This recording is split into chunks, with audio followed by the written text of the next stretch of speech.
विष्णुपद सेठी को सीबीआई समन घटना रे बीजेडी रो टार्गेट प्रेसमिट करी गणशिक्षा मंत्री को विवाद को टाणी नवरंगपुर जिला बीजेडी टेंडर फिक्सिंग रे गणशिक्षा मंत्री सामिल थिबा अभियोग करी मंत्री को इस्तीफा दाबी करिछि जिला बीजेडी एथिसहित गणशिक्षा मंत्री को सीबीआई जेरा करबाकू दाबी करिसेंती यार जवाब रखिसेंती मंत्री नित्यानंद गंड से कहिसेंती बीजेडी एते दिन क्षमतारे थिला आम सरकार आसीबा परे सह्य करि पारु नाहंती जदि दुर्नीति होइथिबो बा जिए करिथिबो तांको उपरे कार्यानुष्ठान हेबो बीजेडी असहिष्णु होई एपरि करूछि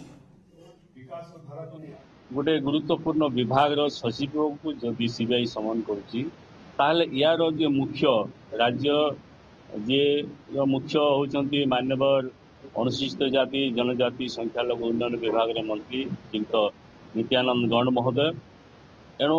जदि विभागीय अधिकारी सहित जदि एभली सला सुतरा रोचे ताहले निश्चित भाव में मंत्री सहित सला सुतरा निश्चित भाव में रही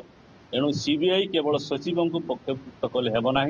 मान्यवर मंत्री नित्यानंद गौड़ को पक्षभुक्त करूँ समन करूँ देखु एवं सीबीआई समन कर केते सत्यता अच्छी केते कौन अच्छी सेटा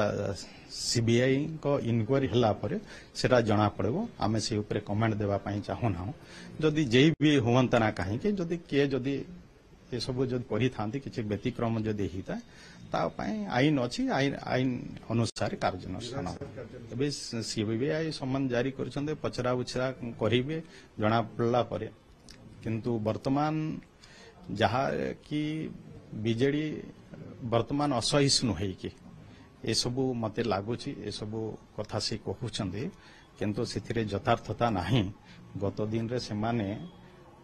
सेमाने भी पीएसयू को देकिना सेमाने काम करिसंती तेणु निश्चय आम सरकार केबे भी दुर्नीति को प्रश्रय दब।